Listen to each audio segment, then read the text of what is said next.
Pada hari ini kita akan bahas terkait dengan hiperlipidemia dan hiperkolesterolemia, di mana antara keduanya ini merupakan eh, faktor resiko terjadinya aterosklerosis, gitu ya.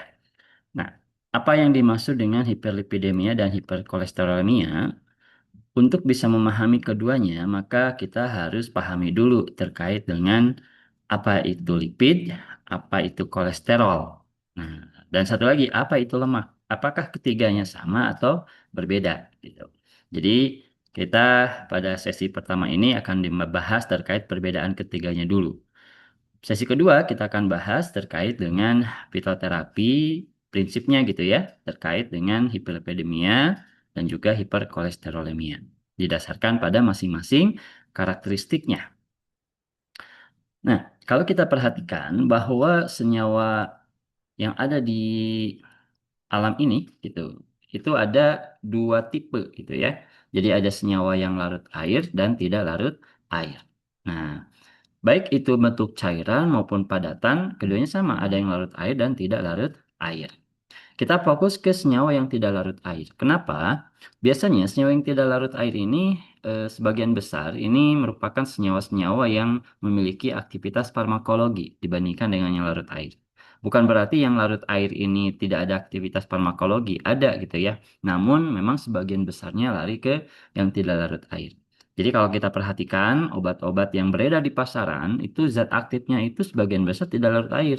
Makanya kenapa? Banyak sediaan-sediaan di pasaran itu menggunakan sistem penghantaran obat yang beragam. Dari mulai emulsi, suspensi, gitu ya, kemudian tablet, kapsul, dan sebagainya.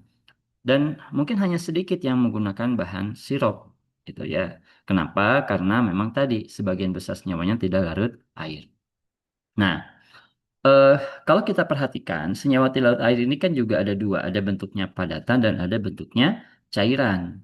Untuk yang bentuk padatan, maka kita sebut sebagai lipid. Adapun bentuk cairan kita sebut sebagai minyak. Nah, dari sini kita sudah bisa membedakan apa itu lipid, apa itu minyak. Lipid ini adalah senyawa dalam bentuk padatan yang memang tidak larut air. Contohnya apa? Contohnya adalah obat-obatan yang ada di dalam kemasan sediaan farmasi seperti tablet, kapsul. Di dalamnya ada misalkan gitu ya, ada amlodip, ada captopril, ada amlodipin, atau ada dexamethasone dan sebagainya. Yang kalau kita larutkan dengan air, dia nggak larut dan bentuknya padatan. Maka senyawa-senyawa seperti itu yang kita sebut sebagai lipid. Adapun senyawa yang juga tidak larut air dan bentuknya cairan, maka itu adalah minyak. Baik, lipid dan minyak ini eh, kalau kita lihat berarti ada perbedaan. Apa perbedaannya? Yaitu wujudnya. Persamaannya adalah sama-sama tidak larut di air. Di lipid ini kita melihat ada lipid kompleks, contohnya adalah fosfolipid dan glikolipid. Ini biasanya ada di dalam penyusun tubuh kita ya. Fosfolipid ini biasanya ada di membran-membran, apalagi di membran usus ini, fosfolipid ini memiliki fungsi untuk eh, memproses atau melakukan proses transportasi. Nah, transportasi apa saja gitu ya, dari mulai nutrisi, vitamin, mineral, dan lain sebagainya. Jadi fosfolipid ini melindungi eh, tubuh kita gitu ya dari senyawa-senyawa atau dari hal-hal yang tidak diinginkan. Jadi proses transportasinya sendiri itu nanti akan berbeda-beda untuk setiap senyawa. Oke, kita nggak akan bahas terlebih lebih dalam terkait dengan apa fungsinya. Nah, ada juga proteolipid. Nah, kalau kita perhatikan di sini proteolipid itu berarti tersusun atas senyawa-senyawa protein. Jadi di sini ada senyawa-senyawa golongan protein yang memang dia bentuknya padatan dan tidak larut di air. Kemudian ada yang lipid sederhana, kita kenal di sini ada asil gliserol, ada asam lemak, hidrokarbon, dan senyawa padatan lain yang tidak larut. Kalau kita perhatikan, asam lemak ini ada dua macam sebenarnya. Jadi ada asam lemak yang memang dia bentuknya cairan dan ada asam lemak yang bentuknya padatan. Nah, asam lemak yang bentuknya cairan biasanya ini tersusun atas asam lemak yang ikatan rantai pendek. Jadi bisa C4 atau C4 itu asam butirat gitu ya. Jadi asam butirat itu dalam kondisi kamar dia bisa mencair gitu. Kemudian juga ada asam laurat. Asam laurat itu biasanya banyak terdapat di dalam minyak kelapa. Nah, itu bentuknya juga cair. Namun biasanya eh, asam lemak yang sampai C12 ke atas itu biasanya akan mengalami pemadatan.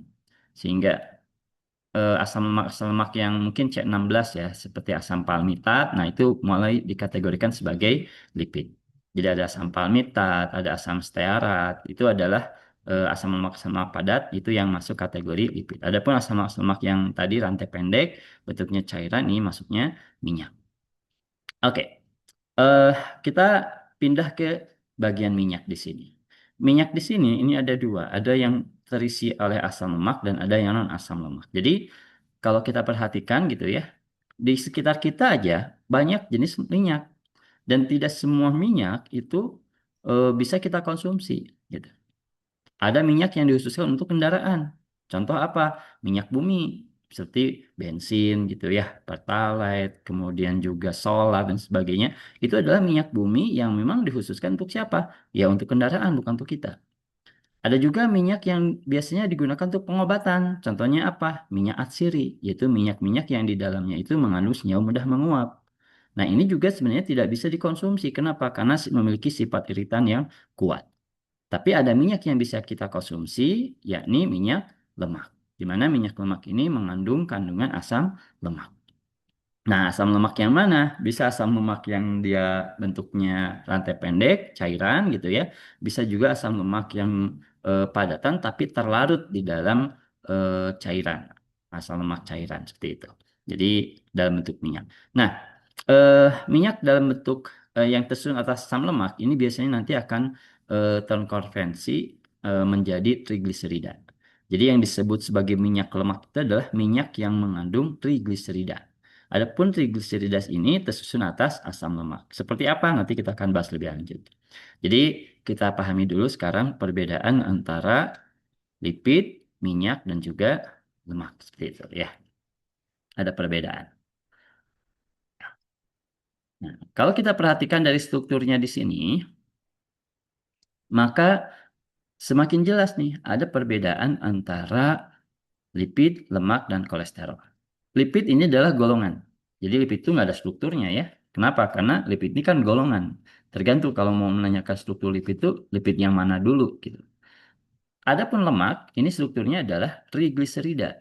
Jadi tadi saya sampaikan bahwa lemak ini berada dalam bentuk trigliserida, di mana trigliserida ini mengandung dua gugus, yakni atau dua senyawa itu ya. Yang pertama adalah gliserol. Gliserol ini adalah alkohol dengan tiga gugus hidroksi, yang mana masing-masing hidroksinya akan terikat dengan asam lemak. Nah, asam lemak ini ada yang bentuknya atau yang strukturnya itu adalah jenuh, di mana asam lemak jenuh ini adalah asam lemak yang memang tidak memiliki ikatan rangkap sama sekali, artinya dia sudah jenuh dengan hidrogen, sehingga tidak ada lagi ruang untuk diisi. Nah, artinya udah penuh gitu ya. Adapun asam lemak yang berikutnya adalah asam lemak yang memiliki satu ikatan rangkap. Nah, kalau satu itu kan dalam istilah farmasi atau istilah kimia kita sebut sebagai mono gitu ya. Jadi mono dan biasanya untuk yang memiliki kata rangkap kita sebut sebagai unsaturated atau tidak jenuh. Kenapa dikatakan tidak jenuh? Karena yang ikatan rangkap ini masih ada posisi yang masih bisa diisi oleh hidrogen. Jadi kalau yang jenuh itu nggak bisa lagi diisi oleh hidrogen, makanya dikatakan jenuh, penuh. Sedangkan tak jenuh ini masih bisa diisi oleh hidrogen. Nah, sehingga dikatakan sebagai asam lemak jenuh rantai tunggal atau monounsaturated fatty acid. Dan ada juga yang jenuhnya itu banyak. Nah, kalau banyak berarti poli ya.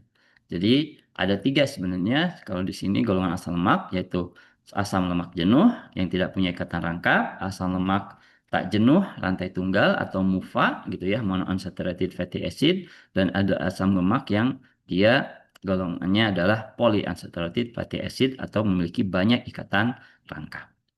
Nah, Ada juga sebenarnya istilah-istilah lain, tapi kita nggak akan bahas di sini, seperti misalkan asam lemak trans, asam lemak cis, omega 3, omega 6, omega 9, seperti itu. Tapi kita nggak akan fokus di situ, gitu ya. Jadi yang kita fokuskan sekarang perbedaan antara lemak, lipid, dan juga kolesterol. Nah, sekarang kita lihat struktur kolesterol. Kalau kita perhatikan, kolesterol ini memiliki struktur yang khas. Kita lihat dulu, kenapa sih dikatakan kolesterol, gitu ya. Struktur dari dasar dari kolesterol ini adalah steroid. Jadi steroid ini memiliki kekhasan struktur yaitu 3C6. Jadi ada siklik 6 gitu ya sebanyak 3 buah dan ada siklik 5 sebanyak 1 buah. Jadi 3C6 1C5. Itu kekhasan dari kolesterol. Adapun hidroksinya ini sebenarnya tergantung ya dari jenis kolesterolnya. Nah, itu adalah gugus steroid. Adapun dikatakan sebagai kolesterol karena dia dihasilkan oleh non-tumbuhan, yakni oleh hewan ataupun manusia, maka dikatakan kolesterol. Adapun kalau steroid ini dihasilkan oleh tumbuhan, maka namanya berubah, bukan lagi kolesterol, melainkan fitosterol. Jadi ketika ada iklan, misalkan ada tanaman ini tidak mengandung kolesterol, ya jelas gitu ya. Memang tanaman itu tidak menghasilkan kolesterol, tapi menghasilkan fitosterol. Sebenarnya keduanya sama antara kolesterol dan fitosterol. Kenapa? Karena keduanya memiliki struktur dasar yang sama, yakni steroid. Kalau kita tarik ke jenis metabolit, kita kenalkan ada metabolit primer dan metabolit sekunder. Maka lemak ini masuk kategori metabolit primer. Adapun kolesterol ini masuk kategori metabolit sekunder. Oke, jadi ada perbedaan di sini gitu ya. Nah, biasanya kalau penggolongan metabolit itu kan didasarkan pada fungsinya. Jadi biasanya eh, apa namanya itu metabolit primer itu dia diproduksi untuk eh, fungsi keseluruhan tubuh kita, untuk menunjang kehidupan kita, proses perkembangan tubuh kita dan sebagainya gitu ya. Jadi sangat esensial. Ada 3 ya metabolit primer itu ada protein, ada lemak dan juga ada karbohidrat. Adapun metabolit sekunder biasanya memang diproduksi itu berdasarkan tujuannya masing-masing. Ada yang untuk tujuan pertahanan, ada yang untuk tujuan reproduksi, ada untuk tujuan meningkatkan apa namanya itu daya tarik misalkan ya. Nah, tanaman juga kan biasanya mengeluarkan metabolit sekunder seperti minyak atsiri dan sebagainya untuk menarik eh, serangga untuk datang gitu ya. Nah, membantu proses penyerbukan dan sebagainya, gitu. Nah, jadi di sini kita bisa melihat adanya perbedaan antara lipid, lemak, dan kolesterol. Kita lihat lemak ya. Jadi lemak ini sekali lagi tersusun atas 2 senyawa, yaitu gliserol yang mengikat 3 asam lemak. Nah, lemak ini sebenarnya di dalam tubuh kita itu akan dipecah dulu. Jadi lemak itu akan dipecah menjadi apa? Menjadi gliserol dan asam lemak. Oleh apa pemecahannya? Proses pemecahannya ini melibatkan enzim namanya adalah enzim lipase. Namun tanpa enzim pun sebenarnya kalau kita perhatikan di sini struktur trigliserida ini kan adalah struktur eh, anhidrida gitu ya. Jadi anhidrida itu adalah suatu asam karboksilat yang berikatan dengan gugus metil. Nah, gugus-gugus seperti ini kan gugus ester. Makanya kenapa dinamakan sebagai triasilgliserol. Jadi triasilgliserol itu karena dia merupakan gugus ester antara gliserol yang terasilasi oleh asam lemak. Ini gugus ester ini sebenarnya mudah putus dengan adanya apa? Proses hidroksilasi atau proses eh, apa namanya itu penambahan air. Jadi dengan adanya air tambahkan panas terjadi hidrolisis di sini. Nah, hidrolisis ini nanti akan memecah trigliserida menjadi gliserol dan juga asam lemak begitu. Nah, adapun di dalam tubuh kita sebenarnya mereka akan pecah dengan adanya enzim, gitu ya. Jadi bukan dengan mekanisme hidrolisis saja, melainkan yang paling utama adalah menggunakan mekanisme enzimatik. Oke, baik. Sementara sampai sini dulu gitu ya untuk penjelasan kita terkait dengan perbedaan antara lipid, kemudian juga lemak, dan juga kolesterol. Baik, kita akan lanjutkan pada tahap berikutnya.